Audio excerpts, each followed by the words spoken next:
A paz, Senhor Jesus, alunos e professores da Escola Bíblica. Estamos aí em mais uma pré-aula da Escola Bíblica Dominical nesse segundo trimestre do ano de 2023. Hoje com a lição de número 10 sobre o tema Quando os pais sepultam seus filhos. Pedindo a você que compartilhe, curta, comente neste vídeo, possa ajudar esse trabalho da pré-aula e os demais trabalhos dentro desse canal aqui do YouTube da Assembleia de Deus Ministério Sopro Divino. A sua ajuda aí, a melhor maneira que você pode nos ajudar é compartilhando e divulgando aí para o máximo de pessoas possíveis esse trabalho. Hoje nós estamos diante desta lição aqui, uma lição um pouco diferente, mas a gente vai buscar um pouco dentro da temática que ajudar, né? Muitas das vezes nós vamos ver que as pessoas nesse momento, dentro dessa temática, têm dificuldade para lidar com as pessoas que estão sofrendo sobre a perca. Então hoje esta pré-aula ela vai ajudar bastante você, professor, ou você, aluno, para que possa conversar esse tema aí na sua escola bíblica aí e trazer a melhor aula possível. Então nós estamos aí nesse tema quando os pais sepultam os filhos. O texto áureo está em 2 Coríntios capítulo 4, versículo 8 e 9, que diz assim: Em tudo somos atribulados, mas não angustiados, perplexos, mas não desanimados, perseguidos, mas não desamparados, abatidos, mas não destruídos. A verdade prática diz assim, não devemos ser indiferentes à morte inesperada, mas também não podemos nos desesperar. A base dessa lição, a leitura bíblica, ela vai estar localizada no livro de Jó, aqui no capítulo 1, versículo 13, e depois o versículo 16 ao 19. Nós temos aí 3 objetivos, eles são muito importantes que a gente possa alcançar para podermos ter a melhor aula possível. O primeiro objetivo é descrever a família de Jó. Segundo é refletir a respeito de como lidar com a morte na família. Terceiro, conscientizar de como os cristãos devem enfrentar a perda na família. A introdução ela vai dizer assim, o patriarca Jó era um homem próspero, tinha uma família feliz e desfrutava de razoável segurança. Sua esposa era mulher dedicada à sua casa e tudo parecia dentro da normalidade, até que a tragédia familiar se abateu sobre a sua casa. Nesta lição estudaremos a respeito da morte dos filhos de Jó e como a família do patriarca passou por essa tragédia. Veremos que a experiência de os pais sepultarem os filhos talvez seja a experiência mais dolorosa da vida humana e, ao mesmo tempo, como podem os encontrar na Bíblia. A palavra de Deus traz consolo diante desse quadro. Nessa lição que nós iremos fazer um parêntese antes aqui, essa temática desse trimestre aqui da escola bíblica, provavelmente ele vai demorar muito tempo para voltar a alguma temática semelhante a esta daqui. Então o que é que eu recomendo aos irmãos aí, ao professor, aos alunos que desfrutem esse trimestre, participem de todas as aulas, sejam presentes, porque essa temática aqui, ela provavelmente ela não é rotativa, então vai se passar por muitos anos agora e dificilmente haverá uma escola, um livro, né? A revista da escola dominical dificilmente ela vai voltar a abordar esse tema. Então que possa estar participando, porque traz respostas muitas das vezes para temas que não são abordados em pregações. Dificilmente encontra-se igrejas que prezam pelo estudo familiar.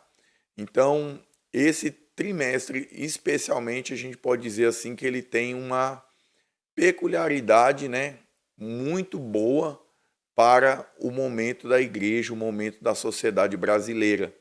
Então, cada lição ela tem uma temática diferente e ela vai agregar para um determinado assunto. Hoje nós estamos diante desse assunto que muitas das vezes é tão doloroso de se lidar. Muitas pessoas não encontram palavras para falar nesses momentos aqui. Então, dentro desse estudo bíblico de hoje, nós vamos tentar trazer a melhor reflexão possível para que você possa lidar, você possa conversar com alguém, se você passou ou estiver passando por algo semelhante a isso, que é o sepultamento dos filhos, né? A maior dificuldade que nós vemos nessa questão é porque foge da ordem natural das coisas aí, os pais sepultando seus filhos. Primeiro texto nós vamos falar sobre a família de Jó, que diz assim, ó, quem era Jó? O patriarca Jó nasceu no norte da Arábia, na terra de Uz. As pesquisas dizem que ele viveu numa época anterior de Moisés, antes mesmo de Abraão, entre os séculos 25 a 28 a.C. Naquele tempo, a longevidade humana era maior que a atual, o que explica a sobrevida de 140 anos do patriarca. Mais especificamente, ele nasceu depois do dilúvio e tornou-se um homem rico e próspero. Seu caráter santo foi testemunhado pelo próprio Deus, homem sincero, reto, justo, temente a Deus e por isso se desviava do mal. Então nós já temos as informações aqui que a Bíblia dá sobre Jó, não aprofunda muito assim podemos dizer assim, na genealogia, mas mostra da onde ele era, conta a respeito da sua vida, das suas posses, da configuração da sua família, o período muito aproximado, que é praticamente um consenso. Este homem aqui, este livro de Jó é o primeiro livro, no caso, da Bíblia, a primeira história, e antes até mesmo da escrita de Moisés, né? Ou seja, é anterior a Moisés. Então, algumas informações adicionais aí que nós temos na vida deste homem aqui, que nós acreditamos, diferente de alguns que têm um ponto de vista que é apenas uma história aí, nós acreditamos que Jó foi um homem literal que viveu na terra de Uz, e todo o seu flagelo aqui, ele foi documentado, né? E está aqui de exemplo para nós. O segundo texto fala sobre a esposa de Jó. Tudo o que se sabe a respeito da esposa de Jó é o que está registrado no capítulo 2 do livro. Ela ganhou a fama de uma mulher insana e ambiciosa por causa da perda de todos os bens materiais dos filhos, que foram mortos por uma tragédia. Ainda, Jó foi vítima de feridas purulentas, da quais ela teve repugnância. Todavia fazia o seu papel de esposa, não abandonando o patriarca. Indiscutivelmente, a esposa de Jó foi perdendo a paciência diante da provação do seu esposo. Seu desespero afetou sua fé a ponto de levá-la a declarar para seu marido: amaldiçoa a Deus e morre. Ela teve 10 filhos com Jó, e como não se deixou influenciar pela proposta desesperada de sua esposa, o patriarca suportou tudo até que Deus virasse a sua sorte e transformasse o mal em bênção. A esposa de Jó, ela é tema muitas das vezes de grande divisão de pensamento a respeito dela.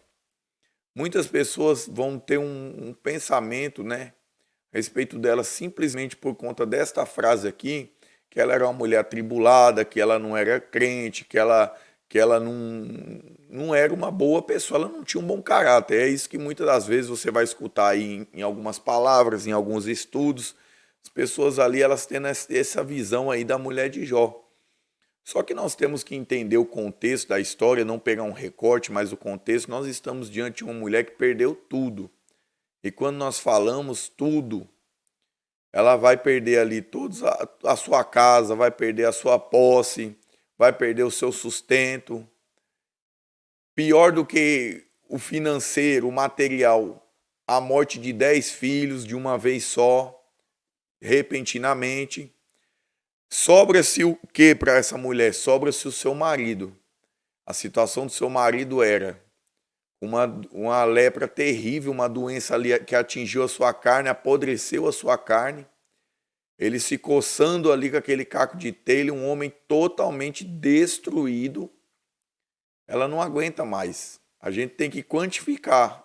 A psicossomática dos problemas dela é fora de qualquer realidade. E em meio a tudo isso, Jó continua ali proferindo ali palavras de crença em Deus. E aquilo ali no momento de desespero, que é assim que nós temos que entender, ela vai falar essa frase aí que ficou emblemática ao seu marido. Mas o seu marido, nesse momento, ele conseguiu ter mais percepção do que ela. Que ele disse, jamais vou fazer isso. Então, a interpretação, muitas das vezes, que podem usar aí em estudos e em pregações dizendo que ela era uma mulher atribulada, nós vamos ver que não é. Porque até mesmo nós vamos ver que era uma família próspera, tanto ela, o esposo. Nós temos que entender que a prosperidade de Jó, em todos os sentidos, material e espiritual, ela só é possível, e a gente transporta isso para a nossa vida também, diante de uma mulher sábia, pois a própria palavra de Deus, mais à frente, aí, muitos anos depois dela existir, a própria palavra do Senhor vai dizer que a mulher sábia ela edifica sua casa. Então, para nós termos um homem com o caráter de Jó ali, com os filhos ali, tementes a Deus e assim por diante, nós temos que acreditar que essa mulher sábia era uma edificadora do seu lar. Mas ela chegou diante de um sofrimento incomparável a qualquer outro aí que você venha pensar. Então dá para se entender aí, muitas das vezes, os certos pensamentos dela. 3. Os filhos de Jó. Jó estava atento ao modo de viver de seus filhos. Eles tinham uma rotina social de banquetes, muita comida e bebida. A Bíblia mostra que o pai apresentava sacrifícios a Deus por seus filhos e orava por eles todos os dias, ou seja, havia zelo e cuidado do patriarca para o bem espiritual de seus filhos. Outra interpretação que muitas das vezes as pessoas fazem de maneira equivocada, por conta que pegam esse texto aqui que os filhos se banqueteavam e se juntavam aí. Alguns até dizem que eram filhos rebeldes. Mas pelo contrário, nós vamos ver aqui que era diferente. É a mesma coisa da sua reunião familiar que você faz aí. Aqui nós vamos ver os irmãos e as irmãs todos juntos comemorando. Então se houvesse alguma coisa fora do padrão, alguma coisa errada, alguma coisa ilícita sendo praticada, muitas das vezes os irmãos junto com as irmãs não compactariam do mesmo lugar. Até estariam separados, mas pelo contrário, todos juntos. O pai ali preocupado com os filhos, já oferecendo sacrifício antecipado ali pela vida de seus filhos. Então nós vamos ver aqui um pai zeloso, irmãos que eram unidos. Então nós vamos vendo aqui alguns traços de como era esta família. A síntese desse primeiro tópico é: Jó era um homem bem-sucedido, era casado, tinha muitos filhos, em todas as áreas o patriarca era próspero. Outro parêntese que eu abro aqui, tem pessoas que às vezes confundem. Nós falamos tanto aí, muitas das vezes, de uma doutrina da teologia da prosperidade, e as pessoas sempre, quando a gente fala essa palavra prosperidade, elas associam a dinheiro, a riqueza, a posse. Mas ela não é bem assim, meu. Você conseguindo ter um lar ali edificado pelo Senhor, ali de temência a Deus, de proximidade com o Senhor, isso é prosperidade. E isso ainda é uma prosperidade muito maior do que qualquer prosperidade, muitas das vezes, que nós citamos na questão financeira, que as pessoas têm dificuldade de entender esse negócio aí também. O segundo texto aqui, nós vamos começar a lidar um pouco mais sobre o cotidiano e algo do nosso dia a dia, que é lidando com a morte dentro da família. O primeiro texto diz assim, ó: Jó e sua esposa foram surpreendidos pela morte dos filhos. Os versículos 18 e 19 relatam o momento em que a notícia da morte de seus filhos chega à casa de Jó. Quando tudo parecia normal, a morte o surpreendeu. Todos os seus filhos morreram. Deus não nos criou para morrer, mas a morte é uma maldição advinda do pecado. E só o Senhor Jesus foi capaz de cravar essa maldição no lenho de sua cruz, no Calvário. Assim todos ficamos perplexos diante da morte, e principalmente quando envolve alguém próximo a nós. Por isso, a palavra de Deus nos mostra que devemos estar conscientes quanto à realidade da morte. Não temos domínio nenhum sobre ela, entretanto, a nossa confiança está em Cristo. E por causa de sua ressurreição, podemos afirmar que a morte não nos reterá na sepultura, mas servirá meio para adentrar a vida eterna com o nosso Salvador. Vamos ler o texto aqui de indicação que a própria revista vai dar aqui, que é em 1 Coríntios, capítulo de número 15, o verso de número 55 e 56, que vai dizer assim, ó: onde está, ó morte, a tua vitória? Onde está, ó morte, o teu aguilhão? O aguilhão da morte é o pecado, e a força do pecado é a lei. Nós vamos ver aqui, quando vai falar a respeito desta questão, e as pessoas elas têm muita dificuldade de lidar com a morte, a separação, mais uma vez reiterando até mesmo que o escritor aqui da revista ele vai colocar, que a morte aqui nós não fomos criados para a morte, mas hoje nós vivemos debaixo dessa consequência devido ao pecado. E quando nós viemos falar da morte, a morte muito mais perigosa que nós devemos temer é a morte espiritual. A morte física, aí no caso aí, ela somente é uma passagem. Nós temos que entender isso, que nós temos uma alma que é imortal e é ela sim que a gente tem que zelar por ela. E quando nós conseguimos cuidar da nossa alma, nós temos aí uma grande oportunidade que é viver a eternidade. Se nós abrirmos aqui em João, capítulo de número 5 aqui, que é a segunda indicação de texto aqui, que vai nos trazer mais uma clareza sobre o que a gente está falando, João capítulo número 5 aqui, o versículo de número 24, que vai dizer assim, ó: em verdade vos digo, que quem ouve a minha palavra e crê que me enviou tem a vida eterna, e não entra em juízo, mas já passou da morte para a vida. Então a questão da morte não é uma questão de desesperança, pelo contrário, é a certeza de onde nós vamos ver o próprio Jó aí à frente aí, no meio desse desespero todo que nós estamos falando do flagelo dele, ele mesmo com todo o sofrimento que ele está passando, ele vai dizer de alto bom som, com extrema convicção, que ele diz: porque eu sei que o meu Redentor ele vive, que por fim ele se levantará sobre a terra, e que eu vou ver e não outro, mas eu mesmo vou conseguir vê-lo. Então isso aqui é a questão de convicção, de entender que nós estamos na terra de passagem, nós temos um cumprimento aí. Então nós começamos aqui no primeiro tópico falando de lidar com a morte, até dentro da família. Aí nós podemos estender também, muitas das vezes, para dentro da igreja. Muitas vezes o próprio reverendo ali, o cerimonialista ali que cuida do velório ali, quem sabe ele não encontra as palavras corretas.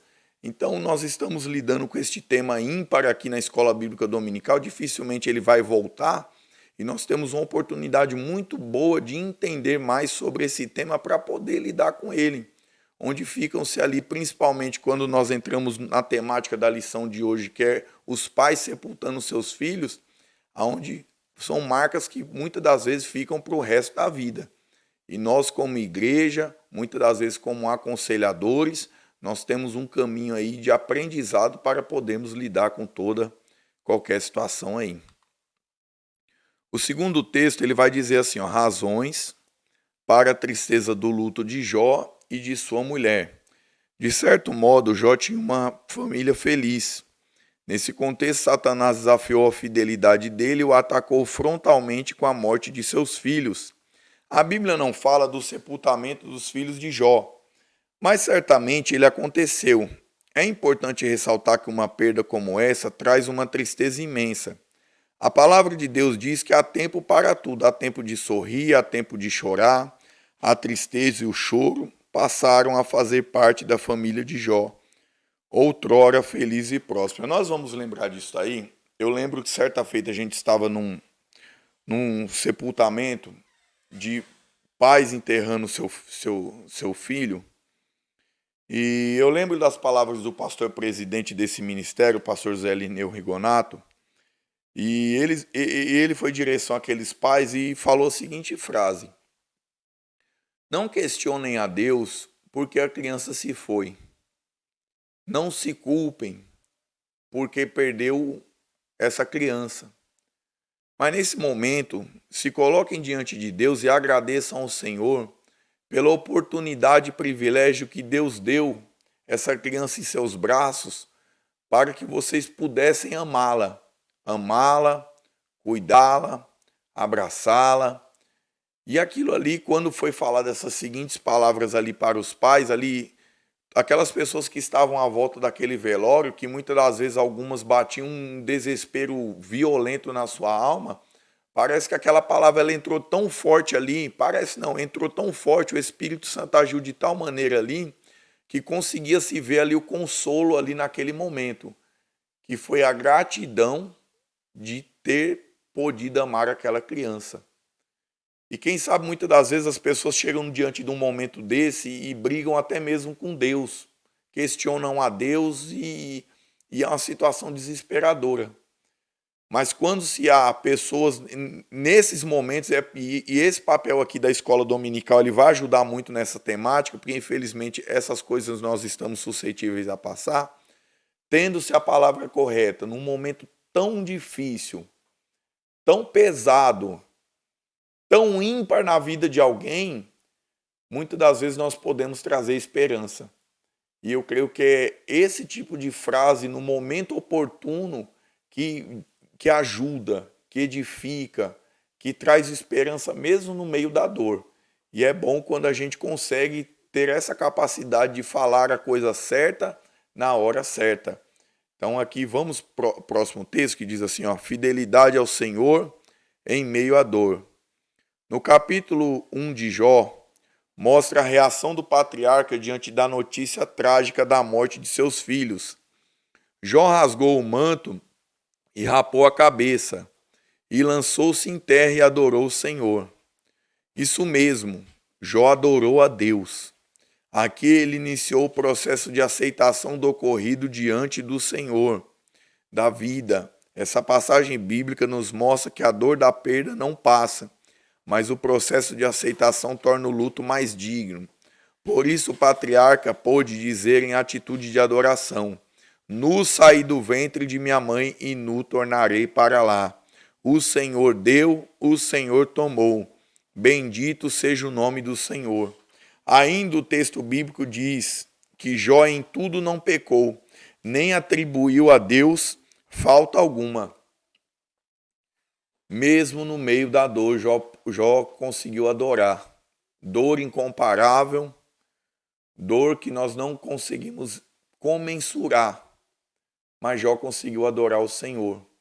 Quem sabe, voltando aqui até mesmo que eu estava falando anteriormente aqui, no meu comentário, quem sabe a adoração de Jó aqui apenas cita esse pequeno trecho, essa pequena frase aqui, mas a gente pode pensar muitas das vezes que muito mais ele pode ter dito ao Senhor. Quando ele diz aqui, bendito seja o nome do Senhor. Ou seja, eu saí do ventre da minha mãe, eu vou tornar para lá. O Senhor me deu, o Senhor tomou. É como se ele dissesse assim, o Senhor me deu esses filhos para eu amar, para eu cuidar, para eu educar, para eu ensinar. E agora o Senhor levou. Deus, eu te agradeço pela oportunidade que você me deu de amar. Amar meus filhos. Quem sabe Jó pôde ter uma vida sem arrependimento em relação aos seus filhos. Ele pôde abraçar, ele pôde dizer que ama. Ele pôde ser grato ao Senhor pela oportunidade que o Senhor deu ali de amar os seus filhos.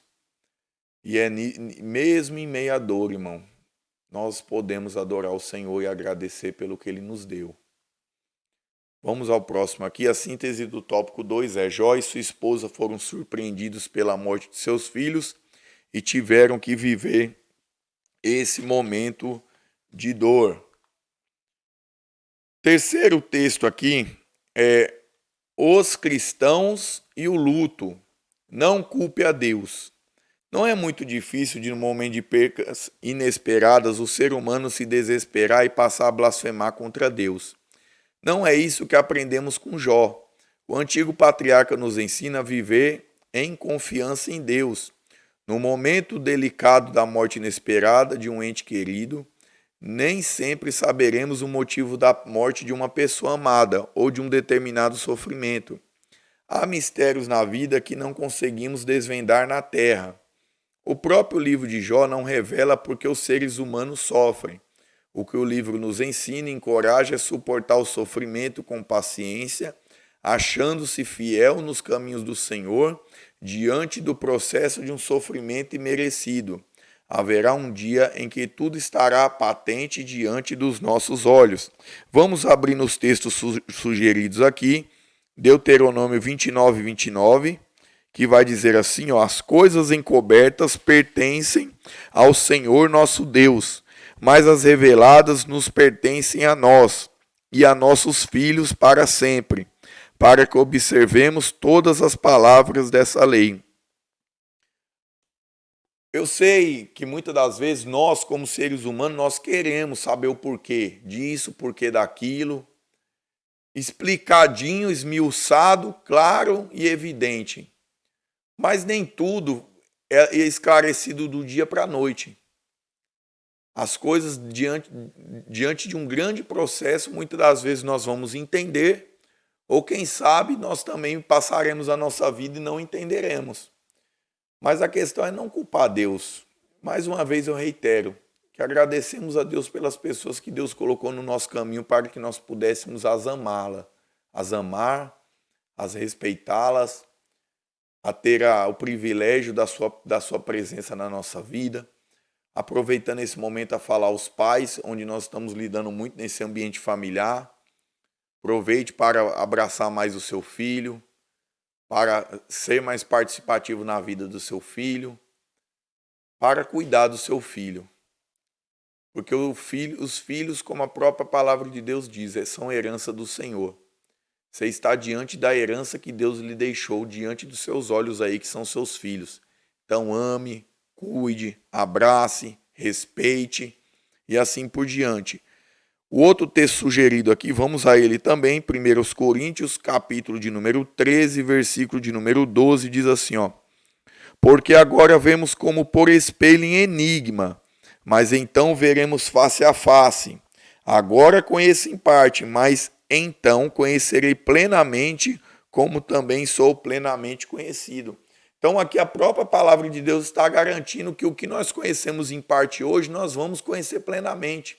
Nós vamos entender todos os desígnios de Deus um dia. Então não adianta muitas das vezes estar brigando com Deus, não. Pelo contrário, a gente tem que se agarrar com Ele, porque é dele que vem o nosso consolo. Vamos lá. Segundo texto aí, vivendo com o luto. Com o patriarca Jó, aprendemos que o crente em Jesus não deve ser indiferente ao luto, pois psicologicamente isso não é saudável. Como seres humanos, devemos manifestar as emoções próprias de um momento de luto, tais como o choro, o silêncio, a compenetração. Diante da dor da família de Lázaro, nosso Senhor agitou-se no espírito, comoveu-se e chorou. Então nós não estamos num mundo paralelo aí, nós não estamos num mundo aleatório onde o cristão ele não pode chorar em meio ao luto, ele não pode sentir a dor, porque nesse momento é uma ausência de um ente querido, de alguém muito importante. Então não há nesse momento nenhuma justificativa para que a pessoa seja insensível num momento como esse. Como a gente já citou aqui em próprio Eclesiastes aqui, há tempo para todas as coisas, inclusive tempo de chorar. Então esse momento é um momento de chorar, um momento de extravasar, um momento de colocar para fora, muitas das vezes a dor, mas também de lembrar que tem um Deus todo-poderoso que pode sim consolar o coração, pode sim trazer esperança, pode sim trazer auxílio. Aqui o terceiro texto aqui vai dizer, ó, mantenha a esperança. Ó, vimos que é saudável manifestar emoções próprias do período de luto, mas também é verdade que o crente não deve se desesperar como quem não tem esperança. Vamos aqui a 1 Tessalonicenses, esse texto que está sendo indicado aí, capítulo 4, versículo de número 13, que diz assim, ó: não queremos, porém, irmãos, que sejais ignorantes acerca dos que já dormem, para que não vos entristeçais como os que não têm esperança. Vamos ler aqui, depois a gente explica todos esses versículos. É preciso levar em conta em que o período do luto dura em média 6 meses.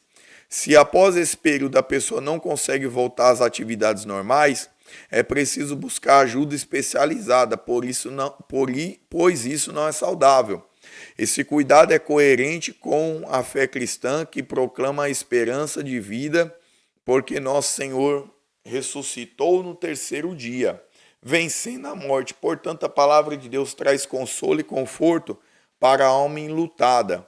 Aqui mais um texto aqui, 2 Coríntios, capítulo aqui de número 1, versículo 3 ao 5, que diz, bendito seja o Deus e Pai de nosso Senhor Jesus Cristo, Pai das misericórdias e Deus de toda consolação, que nos consola em toda a nossa tribulação, para que também possamos consolar os que estiverem em alguma tribulação, pela consolação com que nós mesmos somos consolados por Deus. Porque, como as aflições de Cristo transbordam para conosco, assim também por meio de Cristo transborda a nossa consolação. Próximo texto aqui também, indicação. Vamos aqui, 1 Tessalonicenses, capítulo 4, versículo 14 ao 18, que diz assim, porque se cremos que Jesus morreu e ressurgiu, assim também os que dormem em Deus, mediante Jesus, os tornará a trazer juntamente com ele.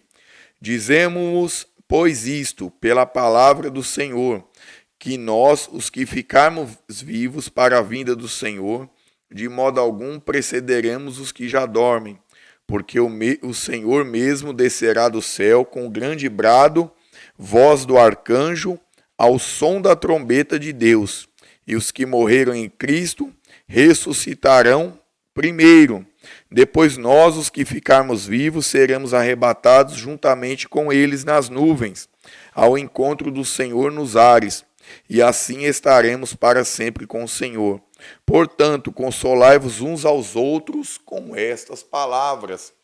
Lembra aqui, o povo aqui em Tessalônica estava triste. Por quê? Porque eles acreditavam que Jesus iria voltar para aquela geração de pessoas. Então, quando os irmãos começaram a morrer, o povo começou a entrar em desespero, pensando muitas das vezes que esses irmãos tinham perdido até mesmo a salvação. E o apóstolo Paulo vai escrever ali, de maneira nenhuma. Os que estão mortos ressuscitarão primeiro, e nós que estamos vivos encontraremos com eles nos ares. Falando aqui do arrebatamento da igreja, ele ainda fala aqui, consola a igreja, consola os irmãos. Ou seja, não há para que ter desespero. A partir do momento do luto, aqueles que estiverem vivos terão que lutar para conseguirem encontrar com aqueles que se foram nos ares, para que juntos vivam eternamente com o Senhor. Então não há desespero. Muitas das vezes as pessoas se desesperam quando elas vivem num ambiente que elas não sabem para onde aquela alma foi. Mas nós que sabemos que a pessoa está dormindo em Cristo ali, está com Cristo no seio de Abraão, nós podemos ter a esperança de lutarmos até o fim para um dia também encontrarmos com esta pessoa tão amada que viveu conosco aí pelo tempo que o Senhor nos proporcionou. A síntese do tópico 3 no período do luto, o cristão não deve culpar a Deus, mas em Cristo manter viva a esperança. A conclusão diz assim, sem dúvida a morte é uma experiência muito dolorosa para o ser humano. A de um filho, então, tem uma sobrecarga psicológica imensa. A dimensão da dor da perda de um pai e de uma mãe é incalculável. Por isso é importante que levemos em conta esta declaração do salmista. Ainda que a minha carne e o meu coração desfaleçam, Deus é a fortaleza do meu coração e a minha herança para sempre. No processo do luto não devemos culpar a Deus, mas manter firme a nossa esperança nele. O Senhor Jesus venceu a morte e ressuscitou ao terceiro dia. Essa é uma verdade consoladora e ao mesmo tempo esperançosa. Portanto, nesse momento é tempo de confiar em Deus. A você, professor, a vocês, aluno de escola bíblica, quando for lidar com esse tema na sua congregação, tome o absoluto cuidado, respeito, pense sempre no próximo, na dor, tenha palavra de esperança. Se possível, use algumas das explicações que nós demos aqui na questão de se lidar com alguém enlutado, para que possa lhe trazer esperança. Pedindo mais uma vez, compartilhe este vídeo nas suas redes sociais, nos seus grupos de WhatsApp, divulgue para o máximo de pessoas possíveis, porque esse tipo de conteúdo aqui, desse estudo específico desse tema, é difícil a gente encontrar hoje em dia alguém falando sobre isso. Então, que você possa divulgar para ensinamento aí. Deus abençoe, muito obrigado e fique na paz do Senhor.